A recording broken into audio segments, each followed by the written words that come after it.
ಇದುವರೆಗೂ ನಾವು distance time ಗ್ರಾಫಿಂದ speed ಹೇಗೆ ಕಂಡುಹಿಡಿಯೋದು ಅಂತ ಹೇಳಿ ನೋಡಿದ್ರೆ, ಡಿಸ್ಪ್ಲೇಸ್ಮೆಂಟ್ ಟೈಮ್ ಗ್ರಾಫಿಂದ ವೆಲಾಸಿಟಿ ಹೇಗೆ ಕಂಡುಹಿಡಿಯೋದು ಅಂತ ಹೇಳಿ ನೋಡಿದ್ರೆ, ಇಲ್ಲಿ ನಾವು displacement from velocity time graph ನೋಡ್ತಾ ಇದ್ದೀವಿ.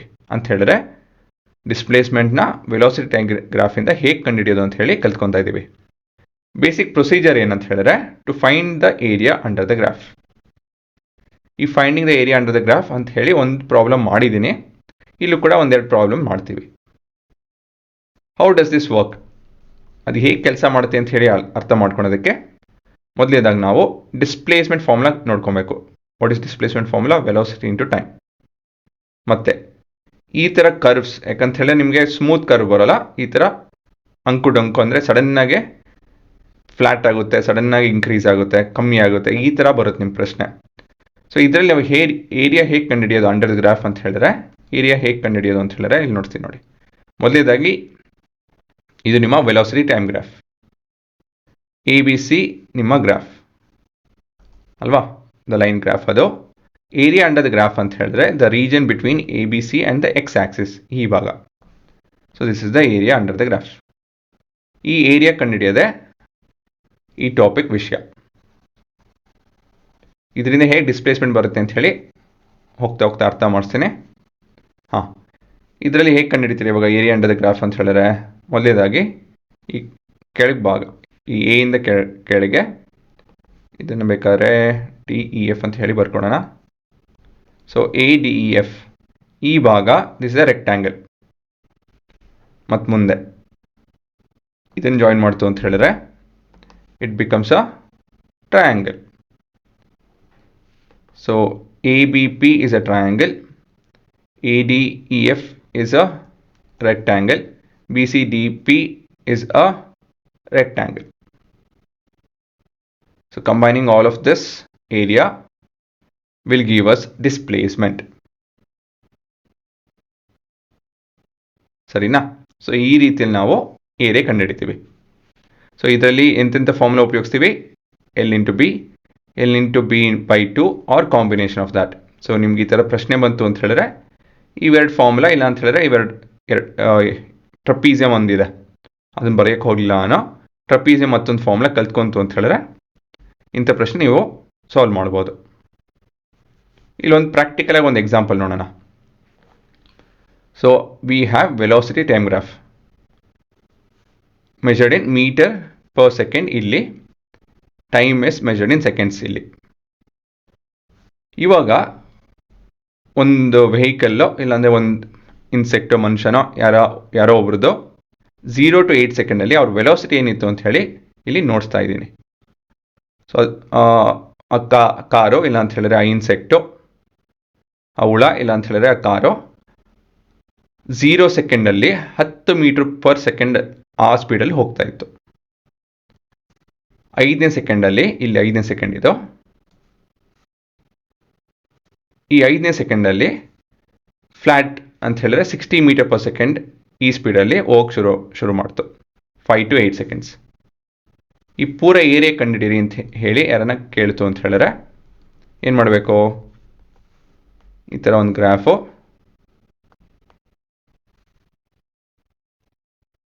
ಜಾಯಿನ್ ಮಾಡಿಕೊಂಡು, ಇದೇ ನಿಮ್ಮ ಏರಿಯಾ. 0 X ಆಕ್ಸಿಸಿಂದ ಮೇಲೆ ಇರಬೇಕು. So that is this line.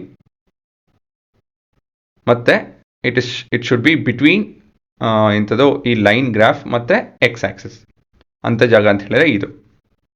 So ABCDE ಇದು ನಿಮ್ಮ ಗ್ರಾಫ್. ಇವಾಗ ಏನು ಮಾಡೋಕ್ಕೆ ನಾವು ಅಂತ ಹೇಳಿದ್ರೆ ಇದನ್ನೆಲ್ಲ ಜಾಯಿನ್ ಮಾಡೋಣ. So this is a triangle, this would be your rectangle, ಇಲ್ಲ ಅಂತ ಹೇಳಿದ್ರೆ ಈ ಥರನೂ ಕೂಡ ಮಾಡ್ಕೊಬೋದು.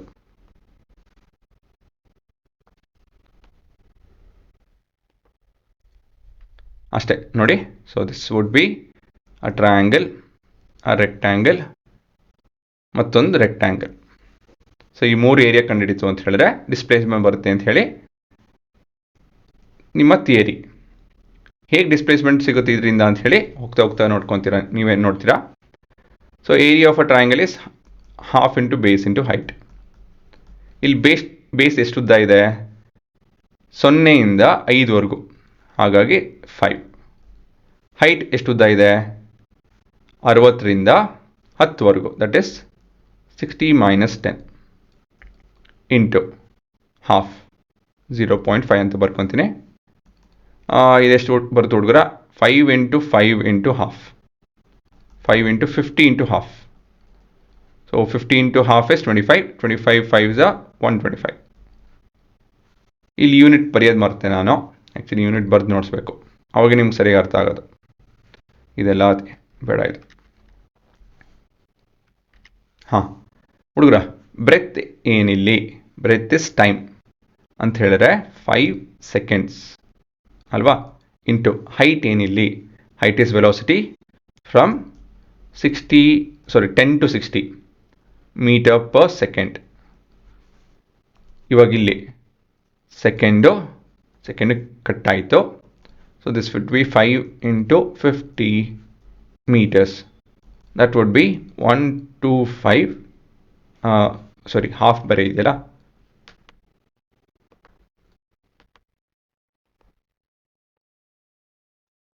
ಹಾಫ್ ಬೇರೆ ಇದೆ, into half. This is 25 × 5, that is 125 meters.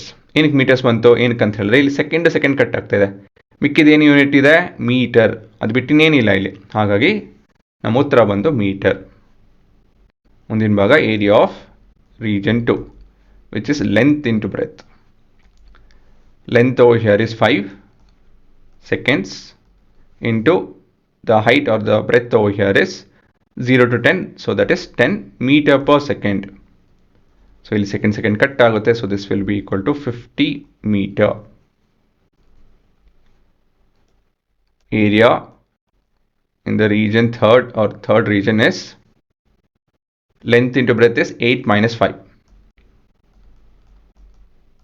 into height is 60 - 0, that is 60.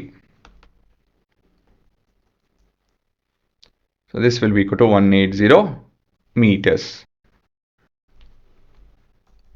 Therefore, area of the entire region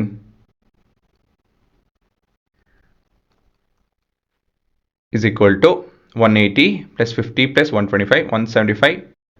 175 is 350, 355 meters ಅಲ್ವಾ? 355 ಆಯಿತು.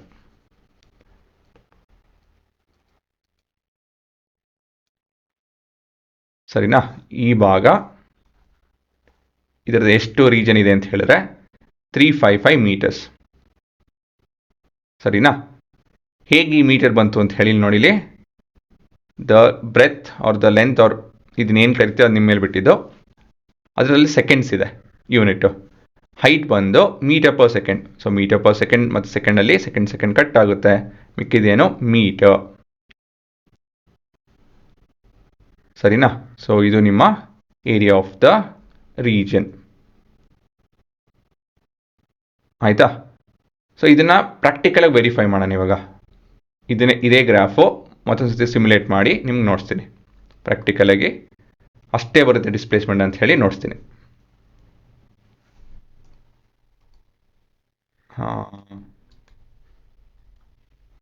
ಇಲ್ಲೇ ನೋಡಿಸ್ತೀನಿ, ಅದು ಇಲ್ಲಿ ಇನ್ನು ಮತ್ತೊಂದು ಸತಿ ನೋಡ್ತೀನಿ ಹುಡುಗರ. ಇದರಲ್ಲಿ ಕಾಣ್ತಾ ಇಲ್ಲ ಇದು, ಇವೆಲ್ಲ ಕ್ಯಾನ್ಸಲ್ ಮಾಡ್ತೀನಿ. ಹಾಂ, ಇಲ್ಲಿ ಬಂತು ನೋಡಿ. ಗೊತ್ತದನ್ನ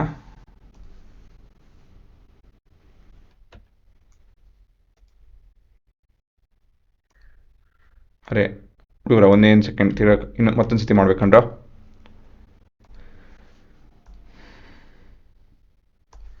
ನಿಮ್ಗೆ ಕಾಣಬೇಕಲ್ಲ? ಹಾಂ ನೋಡಿ, ಫಾರ್ವರ್ಡ್ 1 2 3 4 5 ಸೆಕೆಂಡಲ್ಲಿ ಆಕ್ಸಿಲರೇಟೆಡ್ ಮೋಷನ್ ಅಂತ ಹೇಳಿದ್ರೆ ಇನ್ಕ್ರೀಸ್ ಆಗ್ತಾ ಇರೋಂಥ ವೆಲಾಸಿಟಿ ಮೋಷನ್. ಅದಾದಮೇಲೆ ಒಂದೇ ಸ್ಪೀಡಲ್ಲಿ ನೆಕ್ಸ್ಟ್ 3 ಸೆಕೆಂಡ್ ಹೋಗ್ತಾ ಇದೆ. ಇವಾಗ ಇಲ್ಲಿ ನಿಲ್ಲಿಸ್ತಾ ಇದ್ದೀನಿ, ಅಲ್ಲಿವರೆಗೂ ಮಾತ್ರ ನಮ್ಮ ಅಬ್ಸರ್ವೇಷನ್ನು. ಸೊ ಏರಿಯಾ ಎಷ್ಟಿರುತ್ತಿದೋ ನೋಡಬೇಕು. ಹೇಗೆ ನೋಡ್ತೀರಾ? ಮತ್ತೊಂದು ಇಲ್ಲಿ ಡೈರೆಕ್ಟ್ ಇದೆ ನೋಡಿ, ಡಿಸ್ಟೆನ್ಸ್ ಮತ್ತು ಡಿಸ್ಪ್ಲೇಸ್ಮೆಂಟ್ ಟೈಮ್ ಗ್ರಾಫು. ಅದು ವ್ಯಾಲ್ಯೂನ ಡೈರೆಕ್ಟಾಗಿ ನೋಡ್ಬೋದು. ಹೇಗೆ ನೋಡಿಲಿ, ಇವಾಗ ಈ ಮೂಲೆಯಲ್ಲಿ ವ್ಯಾಲ್ಯೂಸ್ ಕಾಣುತ್ತೆ ನೋಡಿ. 8 ಸೆಕೆಂಡಲ್ಲಿ 355 ಕಾಣ್ತಾ ಇದೆಯಾ ಅಲ್ಲಿ? 8 ಸೆಕೆಂಡ್ ಕರೆಕ್ಟಾಗಿ ಕಾಣ್ತಾ ಇದೆ ನೋಡಿ ಇಲ್ಲಿ,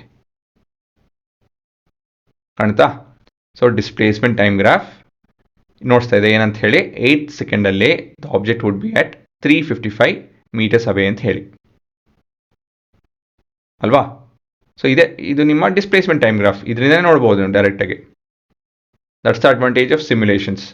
ಈ ಥರ ಸಿಮ್ಯುಲೇಷನ್ನು ಮತ್ತು ಪ್ರೋಗ್ರಾಮಿಂಗ್ ಇವೆಲ್ಲ ನೀವು ಒಂದೇ ಸತಿ ಎಲ್ಲ ಜನ್ರೇಟ್ ಮಾಡ್ಬೋದು. ಇಲ್ಲ ಅಂತ ಹೇಳಿದ್ರೆ ಪದೀತಿ ಒಂದೊಂದೇ ಬರ್ಕೊಂಡು ಕೂತ್ಕೊಳೋದು ಎಲ್ಲ ಪದೀತಿ ನೋಡಿ, ಅದೇ ಅಡ್ವಾಂಟೇಜ್. ಕಾಣ್ತಾ? So this is your displacement time graph, this is your velocity time graph. So velocity ಅದೇ ಇದೆ ಗ್ರಾಫ್ ನೋಡಿ, 0 at 0th time 10 metre per second ಇರೋದು, at 5th second 60 metre per second ಹೋಗಿ ನೆಕ್ಸ್ಟ್ 3 ಸೆಕೆಂಡ್ಸಲ್ಲಿ ಅಷ್ಟೇ ವೆಲಾಸಿಟಿ ಇದೆ. ಮತ್ತು ಇಲ್ಲಿ ನಾನು ನಮ್ಮ ಪ್ರೋಗ್ರಾಮ್ ನಿಲ್ಲಿಸಿದೆ. ಸೊ ಇಲ್ಲಿ ಡಿಸ್ಪ್ಲೇಸ್ಮೆಂಟ್ ಕರೆಕ್ಟಾಗಿ ಬರ್ತಾ ಇದೆ 355 ಅಂತ ಹೇಳಿ. ಆಯಿತಾ? ಸೊ ಇಲ್ಲಿ ಎಲ್ಲ ರೀತಿಯಲ್ಲಿ ವೆರಿಫೈ ಮಾಡಿಕೊಂಡ್ರೆ, ಮತ್ತು ಕಾನ್ಸೆಪ್ಷಲಿ ನಾವು ಯೂನಿಟ್ ಥ್ರೂ ನೋಡ್ತೇನೆ ನಾನು. ಹೌದು, ಇಲ್ಲಿ ಏರಿಯಾ ಕಂಡುಹಿಡಿತು ಅಂತ ಹೇಳಿದ್ರೆ ನನಗೆ ಮೀಟರ್ ಬರುತ್ತೆ ಯೂನಿಟಲ್ಲಿ ಅಂತ ಹೇಳಿ. ಸೊ ಮೀಟರ್ ಏನಕ್ಕೆ ಉಪಯೋಗಿಸ್ತೀವಿ? ಎನಿ ಲೆಂತ್ ಅಲ್ವಾ? But velocity into time multiply ಮಾಡ್ತಿದ್ದೀವಿ, ಹಾಗಾಗಿ ಬೈ ಡಿಫಾಲ್ಟ್ ನಿಮ್ಮ ಡಿಸ್ಪ್ಲೇಸ್ಮೆಂಟೇ ಬರೋದು ಅಲ್ವಾ? ಒಂದು ಏರಿಯಾ ಕಂಡುಹಿಡಬೇಕು ಅಂತ ಹೇಳಿದ್ರೆ 2 ಕ್ವಾಂಟಿಟಿ ಮಲ್ಟಿಪ್ಲೈ ಮಾಡಬೇಕಾಗುತ್ತೆ. ಅವೆರಡು ಕ್ವಾಂಟಿಟಿ ಬಂದು ವೆಲಾಸಿಟಿ ಮತ್ತು ಟೈಮ್ ಇದೆ ಇಲ್ಲಿ, ಹಾಗಾಗಿ ವಿ ಗೆಟ್ ಡಿಸ್ಪ್ಲೇಸ್ಮೆಂಟ್. ಸೊ ಇದೇ ನಿಮ್ಮ ಉತ್ತರ.